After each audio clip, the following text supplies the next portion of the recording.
5. Grant accounting, including the preparation of the schedule of expenditures of federal awards, SEFA. Defining expenditures. The following is a listing of different types of federal awards and how uniform guidance defines them as being expended. Grants, cost-based contracts under Federal Acquisition Regulations, FAR, cooperative agreements, and direct appropriations. Loans and loan guarantees.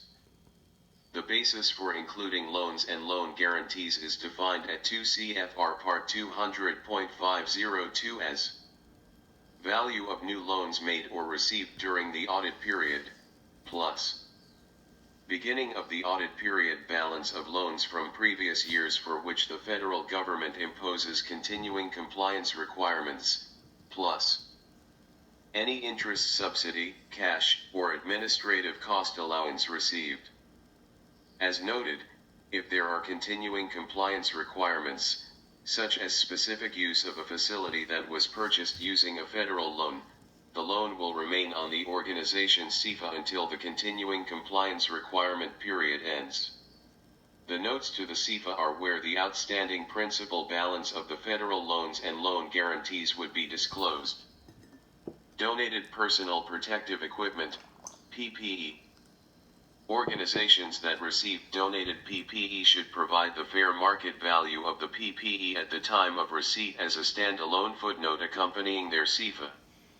The amount of donated PPE should not be counted for purposes of determining the threshold for a single audit. Receipt of property. This would relate to donated property and must be valued in the SEFA at fair market value at the time of receipt or the assessed value provided by the federal agency. Receipt or use of program income. This would be reported when the program income is received from the federal source or used by the organization. Distribution or use of food commodities. The basis for determining when this federal funding is expended is based on when the food commodities are used or distributed. Medicare and Medicaid. Medicare or Medicaid payments received for providing patient care services are not considered federal awards expended, i.e. not included in the SEFA. However, there may be an exception to this if the organization's state requires the Medicaid payments to be considered federally funded due to their own regulations on treatment of those types of payments on a cost reimbursement basis. Endowment funds. Endowment funds that are federally funded are reported on the SEFA at the cumulative year-end balance as long as the restriction applies. Insurance, surplus property, interest subsidies. Federal awards can come in other forms of federal assistance as identified at 2 CFR Part 200.502.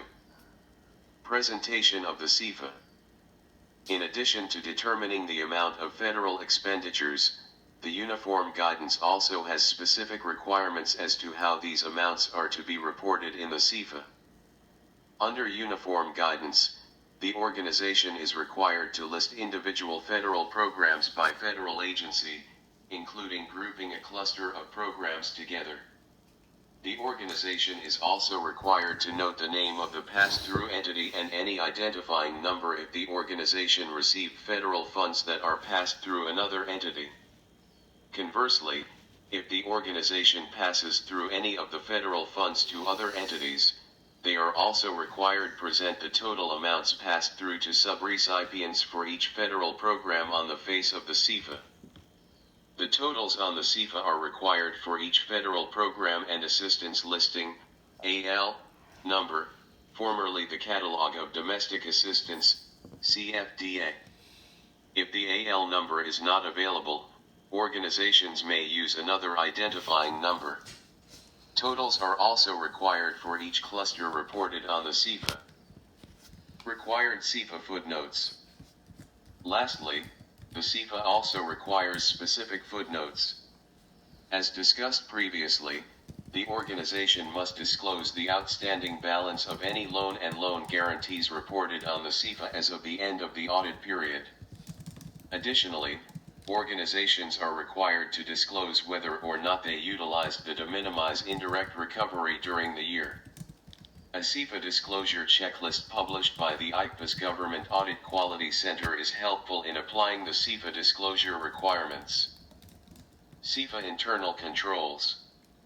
An important element to the accuracy of the SEFA is having appropriate internal controls over its preparation.